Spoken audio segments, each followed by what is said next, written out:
Welcome to Givers, Doers, and Thinkers. Today we have the honor of speaking with Professor William B. Allen about our national character and whether there are any common commitments or beliefs that can still serve as the glue for a healthy civil society. Well, let's go. Givers, Doers, and Thinkers introduces listeners to the fascinating people and important ideas at the heart of American civil society. We speak with philanthropists, nonprofit leaders, social entrepreneurs, historians, journalists, and anyone else who will help us understand contemporary civil society's achievements and failures. We also sprinkle in practical advice for nonprofit leaders and fundraisers. My name is Jeremy Beer, and thanks for joining us. Okay, thanks for being with us. My guest, William B. Allen, Emeritus Professor of Political Philosophy in the Department of Political Science and Emeritus Dean of James Madison College at Michigan State University. And that's a wonderful program, by the way, the Madison College at Michigan State. He's someone I've known about for a long time, but have never had the pleasure of meeting, so I'm particularly pleased to have him as a guest. Dr. Allen is a prolific author and scholar. He is the author of dozens, if not hundreds, of articles and essays. And his books include Rethinking Uncle Tom, The Political Philosophy of H.B. Stowe, and George Washington, America's First Progressive. Very recently, from 2018 to 2020, Dr. Allen was the senior scholar in residence in the Benson Center for the Study of Western Civilization at the University of Colorado. He has served on the United States National Council for the Humanities and as chairman and member of the United States Commission on Civil Rights. And he is currently Chief Operating Officer at the Center for Urban Renewal and Education in Washington, D.C., usually shortened as CURE, at least among those I know. Welcome, Dr. Allen. Thanks for being with us. It is a pleasure to join you, Mr. Beer. Wonderful day it is. Seems like a good time to be having a conversation about civil society with everything that's going on in our world. Let's just talk about CURE first, if you don't mind. I'd love to know and have our listeners know what the Center for Urban Renewal and Education does. What's its mission and how does it go about it? Well, CURE, of course, was founded by Star Parker some quarter century ago. And she did so specifically in response to her own experience, having been a young unwed mother who had undergone frequent abortions and been headed on the road to destruction in an urban setting out in Los Angeles, came to a rebirth when she discovered her salvation and discovered the complete destructiveness of dependence. Casting it all aside, began to refashion her life and become, in effect, an apostle of freedom from government dependence and responsibility for one's own life. In other words, she began to live out the promise of self-government as her own act of redemption.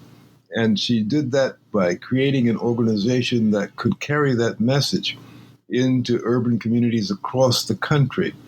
But it wasn't enough merely to preach the catechism of self-government. She also wanted to intersect with the world of policy and to bring policymakers to comprehend why they are inhumane when they essentially disrobe people by making them dependent, when they essentially strip them of their humanity by making them subject to complete dependence upon government. So she created CURE in order to be play on the field here in Washington by influencing and developing policies that could begin to liberate, particularly people in urban communities, from the oppressive weight of the overweening hand of government.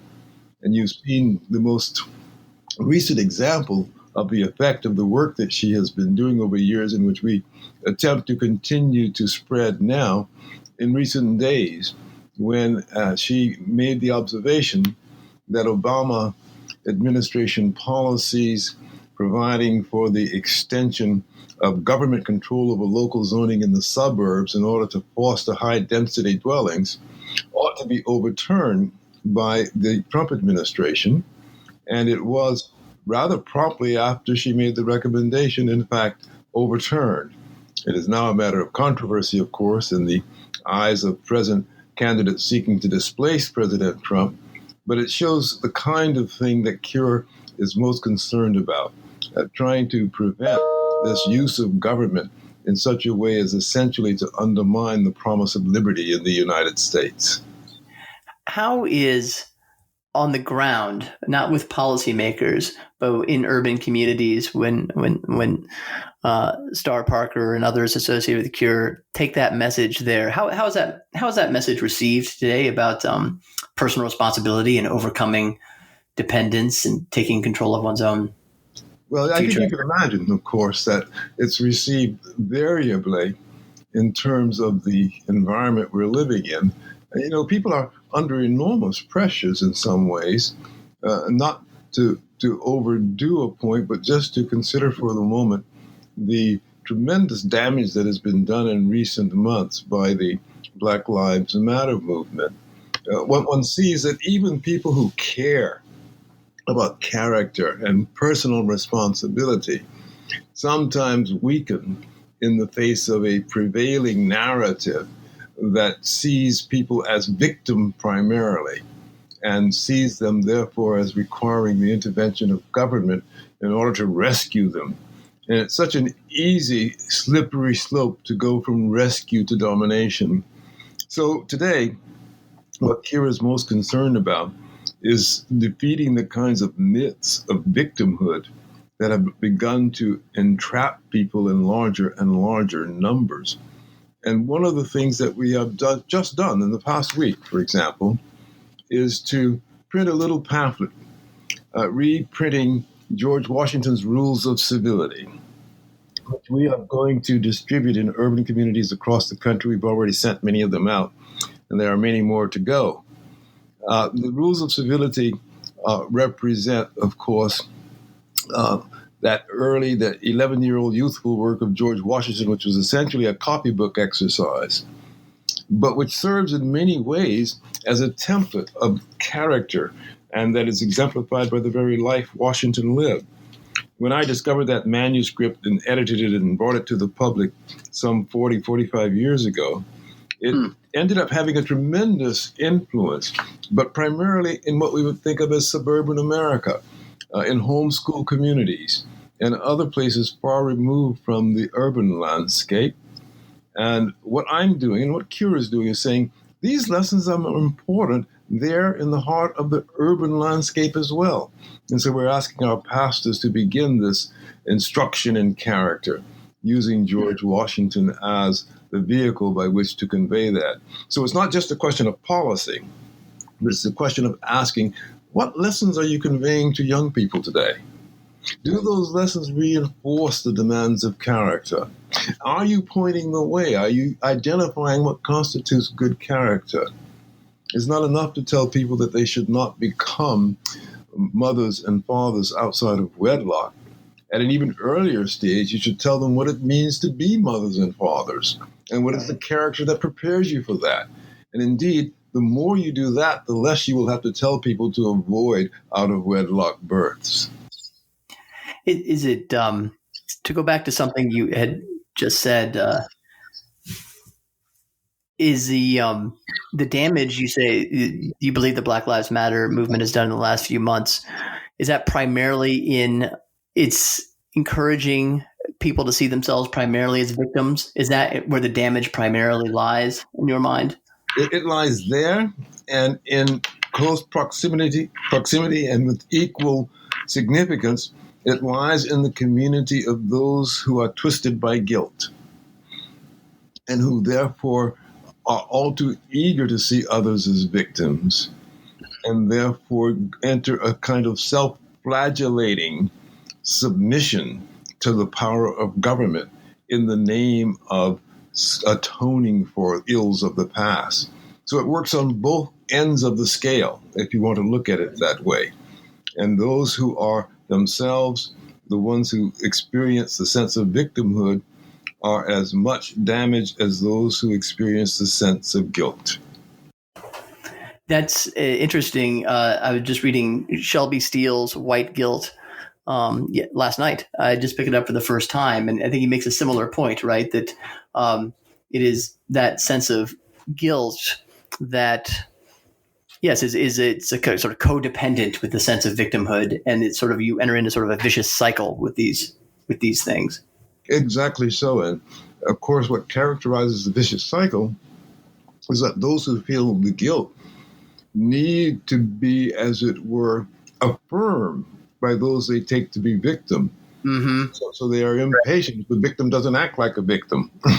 And so they impose victimhood on the victim, even if the victim were unsuspecting and didn't want to be a victim. So it's a really poisonous and disastrous dynamic that's taking place, and it's been heightened in recent months in this country. Obviously, it has. And now we think that we're more, it seems, the perception certainly is, and I'd like your opinion on this, that we're more divided than ever. And I think that may well be true, but I'd also like your opinion on this question. Are we more troubled by our dividedness than we used to be? Is difference somehow less tolerable now than it used to be? If that question makes sense. Well, the best way for me to answer that question, sir, is to tell you that I have never so frequently been asked the question, what do I think the future looks like? Yeah. Because people are quite anxious about the future. And I'm usually quite honest with them. And I will tell them, it seems to me that the United States, as the United States, has about a generation left. And I mean that quite seriously. I don't mean to say that there won't be people here, and they may indeed call themselves Americans. But it's less and less clear that the constitutional heritage will still be here. So that there will be an America, perhaps even a United States, but maybe not even that. But it will be a very different constitutional dynamic than what we have known, and therefore a very different political and moral life. So I think, yes, our divisions, they are really reaching a level at which we can begin to question seriously whether it's possible to recover from them. Obviously, you are, I know from your writings and from what you're saying now, that you think our constitutional heritage is worth saving, despite its imperfections. Of course, this is directly contrary, or would seem to be contrary to what the authors of, say, the 1619 Project would say about that heritage. What do you think of their history they offer us, the story of America they offer us? Well, I think the constitutional heritage is not merely worth saving. I think it is the only saving grace for humankind on this earth, i.e., I consider it to have been a providential blessing, an opportunity provided for mankind, which gives it its last opportunity, as Abraham Lincoln expressed it, the last best hope of man on earth, to try to rise to a standard that would satisfy the demands of our Lord and Savior. So we can lose that. And that means, of course, for all effective purposes, losing the Constitution, but much more than the Constitution. It means falling in to an ancient and old tribal pattern of cultural existence from which there will be no recovery. It is really quite a frightful thing to contemplate that possibility, but I often have to remind people that there never has been a civilization that has lasted forever, and nor is any guaranteed to do so. But there has been a civilization which is higher than any that had ever been attained before, and that was the civilization here in the United States. That was the promise of self-government, where finally, for the first time in human history, the relations between citizens and government was put in full perspective. And we see day by day that perspective being lost to sight, lost to view, so that we use excuses to let down the responsibility of self-government. And by self-government, I think I don't mean mere institutional practices or even voting or majority rule, but I mean that weight of moral responsibility that falls on the shoulders of each particular self. That is the foundation of our government. It carries with it, of course, the obligations of conscience. And the obligations of conscience derive from the revelation of Jesus Christ. as it's expressed in Acts 5:29 when it said, we owe, meaning we the apostles in that context, but meaning all humankind, ultimately, we owe to obey God rather than man. And to base political life on that proposition, and that's what conscience is and nothing else, that is what has distinguished the heritage, the political heritage in the United States. And it is by no means sure that that can be reproduced ever again if it's lost here and Yeah, now. yeah, you're right. I mean, I think what I think of when I hear you speak in this way is that we too deeply, profoundly believe in the narrative of progress, that things will just sort of keep getting better and better. We always achieve a new height, that it's impossible to sort of go backwards. There's not a sense of the fragility of the accomplishments and achievements that we've inherited, that we have a sort of stewardship responsibility over those things, that we can sort of take them for granted. You've expressed that exceedingly well. You remind me of the kinds of lessons that George Washington sought to impart when he left the presidency finally in 1797. And when he said to the people in September 17, 1796, when he announced that he was going to retire, it was very simple. He says, look, you have given your gratitude to me for what I've done, but the reality is the whole success here stands upon what you, the people, have done.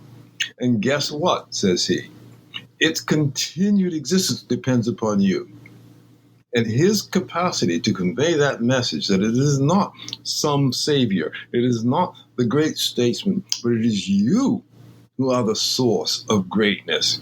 And it is you who are the greatest threat to this way of life if you do not accept that responsibility. That was the message he sought to convey.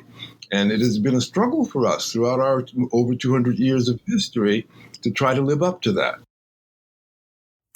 We will be, Dr. Allen, I want to come back. We're going to take a little break, and I'm going to talk to you a little bit about civil society and American associational life, and maybe we'll talk a little bit about Tocqueville, but we'll be right back.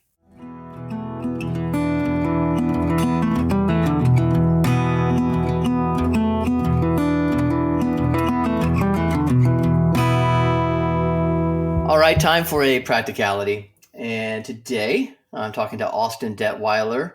Austin is the managing editor of Philanthropy Daily and a managing consultant here at American Philanthropic. How you doing, Austin? I'm doing great, Jeremy. How are you? So for people who don't know, Philanthropy Daily is a philanthropy news and opinion website, philanthropydaily.com, and it's pretty much by far the best philanthropy website out there. Wouldn't you say, Austin? No doubt. No question. Yeah. Unbiased opinions. Check it out if you haven't been there. But Austin, what it means is that Austin follows trends in philanthropy for us.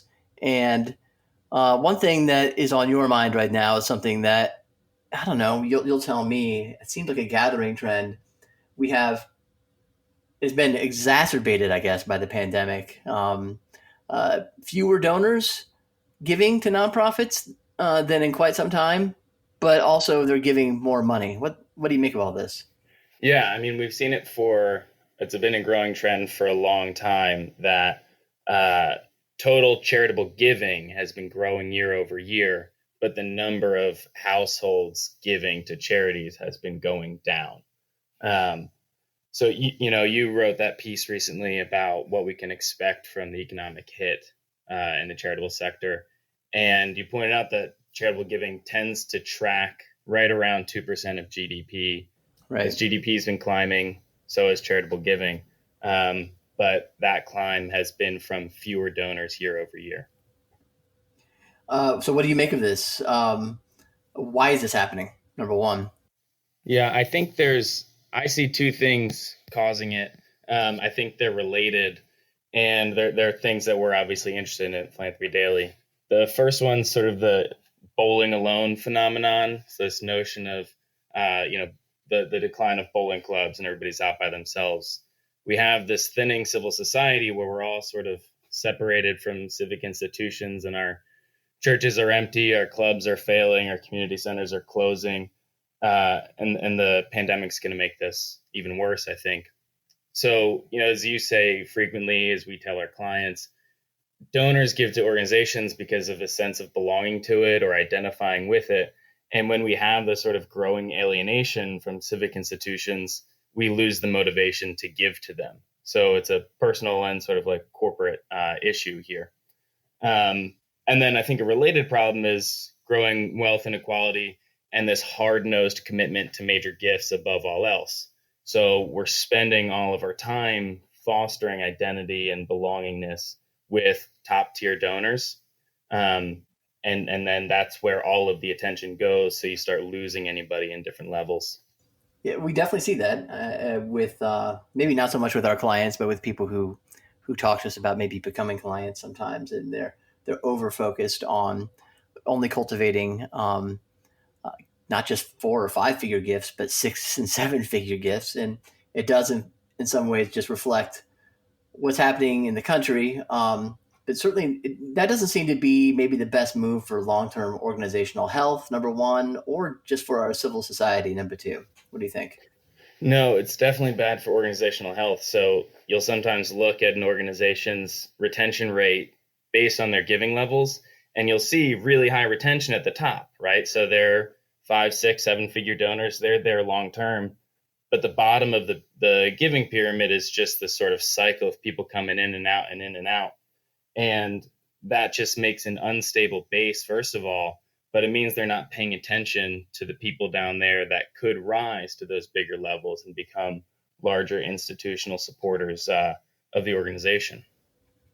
Not to mention estate givers perhaps down the line, and advocate, and more importantly for our conversation here, advocates for your mission and for your organization, and people who are connected to something in civil society. And that's what we need. So the big picture here, we want to encourage people to not just cultivate smaller donors and more donors, as many as they can, for their own organization's health, but for our nation's health, right?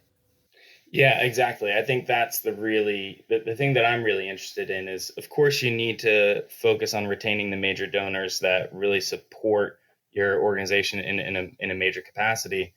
But there's something to the broader civil society goals of your organization to give people something to belong to be a part of, to identify with.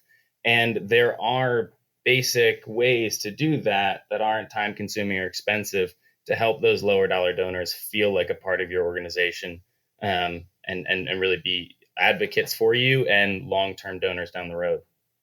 Well, if you want to know some of those ways that Austin's talking about, go to philanthropydaily.com, click on practicalities. We've got a lot of practical advice on there. Austin's done a great job. Hey, thanks for being with us today. Yeah, Jeremy, thank you very much.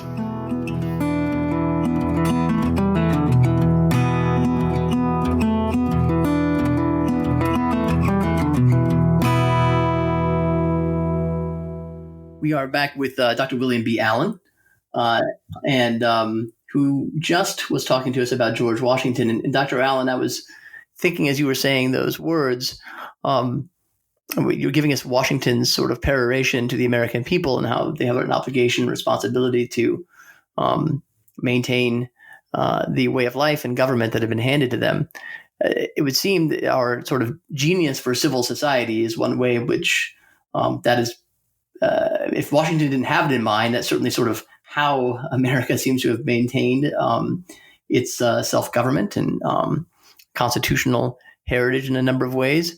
Would you agree with that? And first, and then second, what if so? What is the role of civil society today in supplying a potential answer to the question, how can we all live together?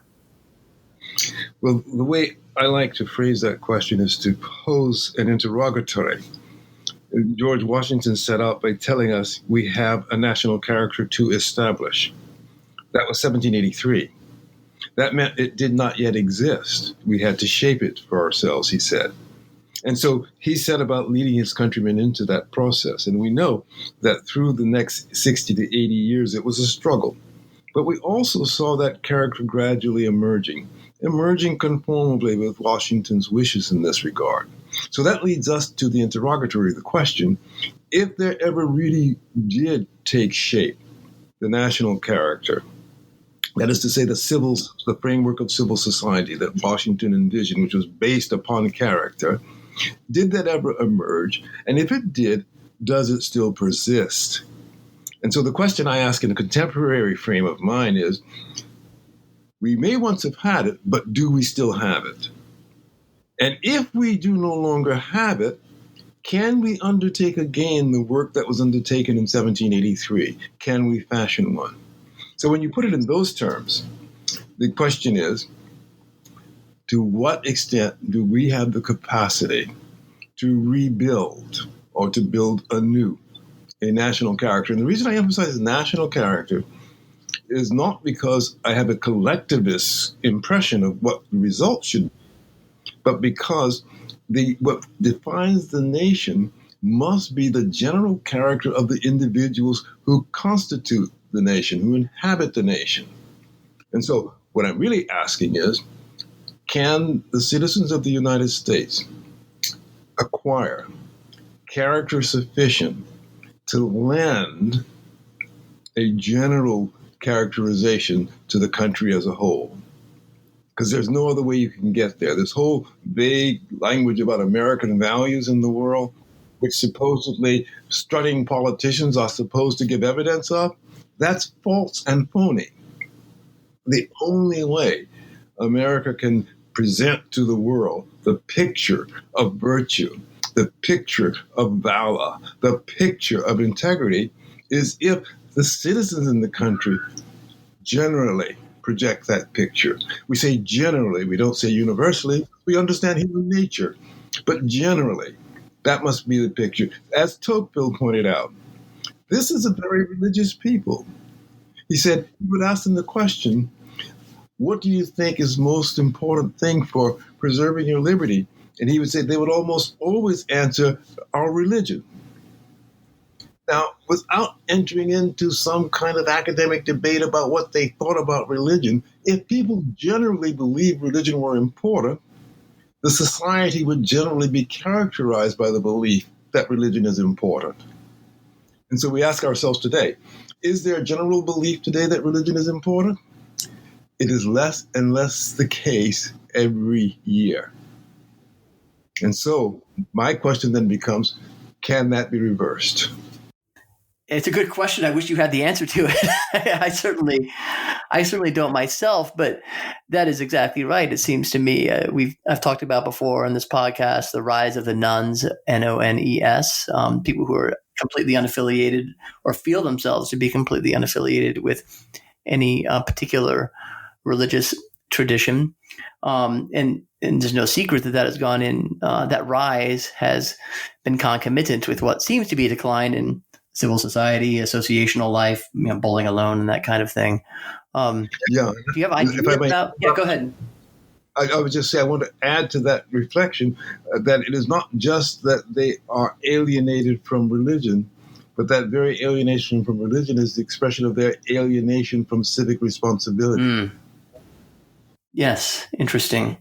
I suppose we see that play out even in statistics. We certainly see it sort of in charitable giving. We know that those who identify as more religious are much more likely to volunteer, to give money to causes and that sort of thing.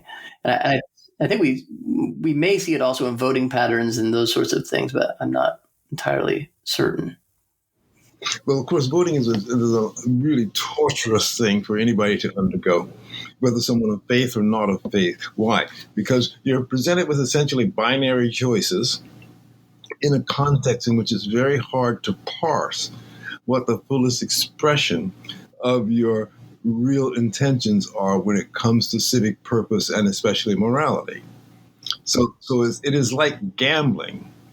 And if you have people who don't believe in gambling, and you expect them to look for a good outcome to result from gambling, you can expect confusion to follow.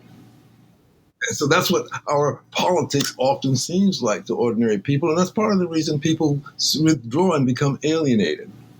But every now and again, someone comes along and inspires hope that maybe here there can be a direct correlation between our aspirations and our accomplishments. Dr. But Allen. more often than not, of course, that doesn't happen. Yeah, Yes. not as often as we would like.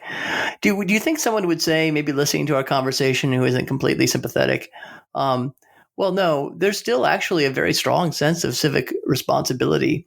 It's people. There's more sense now than ever that you have to hold the right views. For instance, there's more stigmatization of retrograde views than ever. The social media does a great job of sort of keeping people in line. What would you say to that line of argument? Mr. Beer, you know very well, of course, that civic responsibility consists not in the expectations you have of others, but the expectation you have of yourself. And all these people who want to cancel others, who want to dictate to others what to say or do, are very sloth in expressing with clarity what they're obligated to do.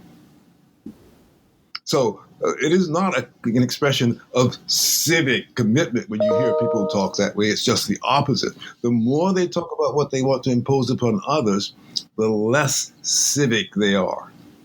That's interesting. It's very well put. Another irony then along those same lines might be, and I wonder what you would say about this, that we've never had a more heavy rhetorical emphasis on diversity. And yet we also have so many complaints about a lack of unity. I mean, isn't there, how can we at the one and the same time emphasize diversity and also lament our lack of unity? Aren't those things predictably antithetical? Let me take you on a little digressive journey. Please do.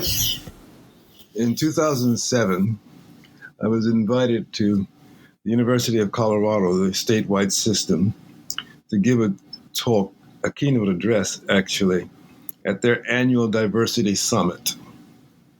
And so I traveled there, and I prepared a talk, a fairly elaborate talk, in which I challenged the concept of diversity. It was the diversity summit, and of course it expressed what was happening throughout the nation in higher education and elsewhere. And I directly called into question the appropriateness of pursuing a mission of diversity. I did two things. One, I contrasted it with the meaning of university and asked, why would you introduce the word diversity in the context of a commitment to university? And expressed to them the ultimate implication that they were destroying the university's mission in the process. And then what I emphasized was to say this is highlighting difference where you want to highlight unity in the intellectual mission of the university. That we're all here pursuing the truth. The truth is a unifying dynamic.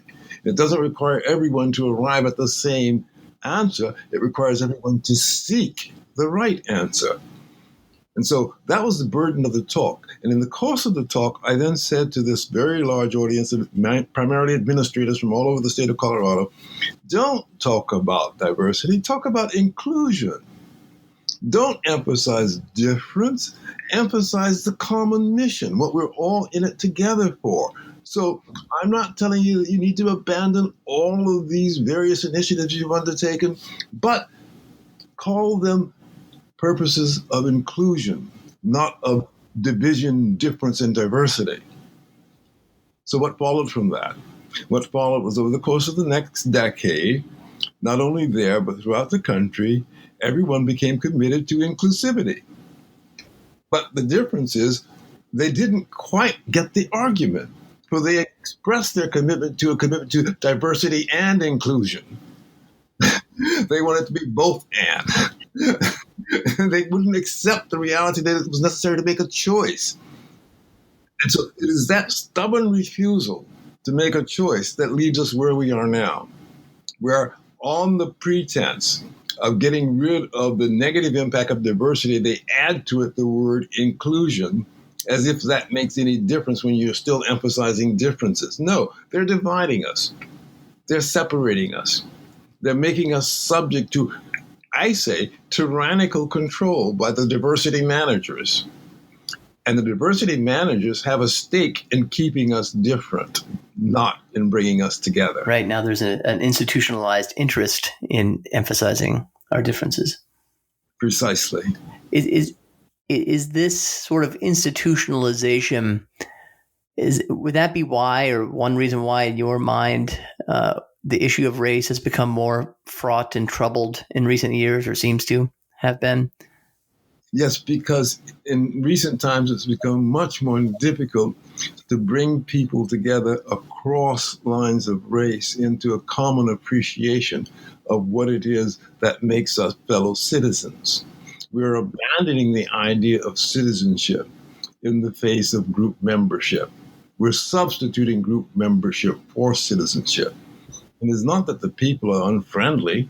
You can still see many friendly interactions all across the country. In fact, you've probably never seen so many. If you ask how different people get along, well, in the ordinary activities of life, they get along quite well. And it should be obvious to people who are out and about in this society. But the reality is, we don't allow them in those moments in which they are interacting casually and, shall I say, even in a friendly manner. We don't imagine them to think of that as the work of citizenship, because we keep insisting that they think of themselves first as members of their respective groups. And so people ask, well, I'll give you one other story. You don't mind digressions? No, please do. So I'll give you another story. When this movie Harriet Tubman was released last winter, I was in Colorado at the time, and some folk there scheduled a showing at one of the cinemas, and some 300 people were coming to watch it in common and wanted to have a discussion afterwards, and they asked me to lead the discussion. I agreed to do it. I was happy to do it, and was wonderfully impressed and affected by the movie, so we had a delightful conversation about it. And I was also asked the next morning to appear on a local radio station, a public radio station, to further that discussion. So before we go on the air, I have a conversation with the host, and the host is asking me the warm-up questions that you're familiar with doing what you do. And the warm-up questions included, before we went on the air, the question of whether I would be able to explain to her audience, as well as to herself, something about the way Black people, as I am, would experience this story of slavery that people like she herself and others who were not so could not actually identify with or experience in the same way. And she was saying, you who are the descendants of slaves have a different perspective than we do. Now, she happened to be a woman of Jewish descent. And so I just looked at her for a moment in silence, and I looked at her and I said, have you forgotten Egypt? And then she was silent. She didn't get it immediately. Awkward silences. But you must understand how important that is. I mean, what is more frequently emphasized in the Old Testament? Do not forget. Do not forget what brought you out of Egypt. Do not forget the Lord your God. Do not forget who you were. And yet, she could sit there and say, I am supposed to remember slavery, which I've never experienced. My forebears did. While she can't remember Egypt. She's forgotten it completely. And that pretty much describes the circumstance in which we find ourselves. So I went on to explain to her, and this I did on the air, says you must recognize one thing. There are no people anywhere on the face of the earth who have not descended from people who were previously slaves, coolies, peasants, kulaks, or some such thing. Everybody is a descendant of former slaves. So there's no reason to define one people as somehow carrying the chains, bearing the stigma of slavery. All have been there. And of course, the great human story is all can rise from there. Right. There is a liberation. Would you tell us a little bit about your own background, Dr. Allen? Where you grew up, what the circumstances were, how you came to be a scholar, an academic? Well, I'll start at the tail end of that. I became to be a scholar by sheer stubbornness. The only way to do it, I suppose. The only way to do it is I always told students, particularly those who want to go to graduate school, don't do it unless you have to. And if you have to, don't stop. So I grew up, of course, as you can imagine, in the era of official segregation in the South. Had my early learning in segregated schools. and left the state of Florida, where I was raised by a Baptist preacher and mother, and went to college at Pepperdine in California. Oh, okay. So it's a really story quickly told in many respects. But I suppose its most important factor is that from an early period, learning was what mattered to me, reading and learning. And I quickly came to see that this was be the course of my life. I did have a brief period where, like adolescence, I thought of other careers. I assumed I would become a doctor, and that's what I studied when I went to college. I was a pre-med student. But I quickly discovered several things that were important in reshaping and redirecting my course, such that I became, at one and the same time, both a political activist, early Goldwater campaigner, for example, and Ronald Reagan, and then subsequently someone for whom finding out what it meant to be good became the most consuming thing. And that meant studying political philosophy. And so that is how I came to be a scholar. How did you come by your view of America? And was that inculcated in you by your family in school, or is that something you came to later? Well, it's certainly true that I was bred with the ordinary exposure to the lessons of patriotism that characterized youth in my time, a thing which seems to be going by the boards now, since students are more exposed to debunking the story of American glory rather than building it up. So yes, I was exposed to the ordinary lessons of patriotism. And of course, as I said, I was an early reader, so the things I read reinforce the significance and the weight, the moral weight of the examples of both great thought and great deed that I discovered in my reading. So that I would say, yes, my family had a great deal to do with it. My family inculcated a sense of responsibility and also a sense of possibility, which one must never forget is a very important part of responsibility. Yeah. People will be the more responsible, the more they conceive of something as possible for them. And so the fact that I could be raised in the segregated South and still have a sense of possibility, yes, and still grow in a sense of responsibility is a very important testament to the education I had as a youth. Right. And it said, you don't have to live in ideal conditions to receive an ideal education. Mm-hmm. Thankfully, because they rarely obtain. Yes. As very hypo ideal the conditions were in Florida, I'm sure, at the time you were growing up.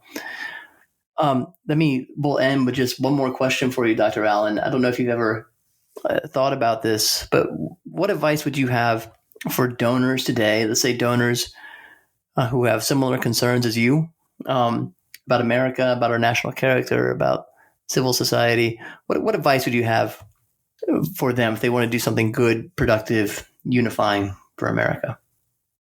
Well, I would think that they should follow the course that Alexis de Tocqueville identified in Americans, their habit of coming together when there was a worthy work to be done. I mean, you know Tocqueville's description of this habit of association in the Americans of the 1830s.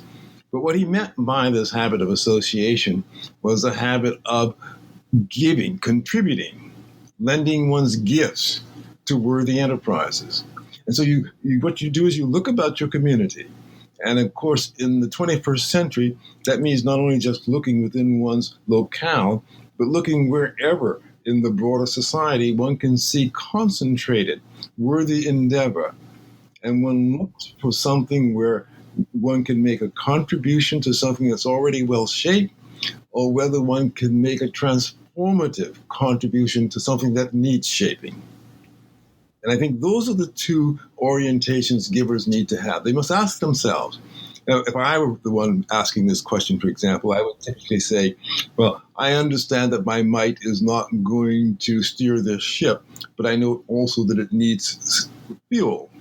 And so I look for the things that allow me to contribute to fueling enterprises that are well under steam. But there are other people who can do more than just contribute to enterprises well under steam. They can transform enterprises. They can launch new enterprises. They can give transformative gifts. So those are the two kinds of orientation that one should have. One should not squander by liberally sprinkling without discrimination one's gifts. And one should be thoughtful about them. And certainly, I was just going to say, certainly Cure is one of those enterprises, I think, that is worthy of a giver's attention. And so thank you for your work there. And thank you for your time today. Everyone, check out Cure, Center for Urban Renewal and Education online. Dr. William Allen serves as the COO there. And thank you, Dr. Allen, for your wisdom. It was very enjoyable. Thank you. So great to talk with you this afternoon. Take care. Bye-bye.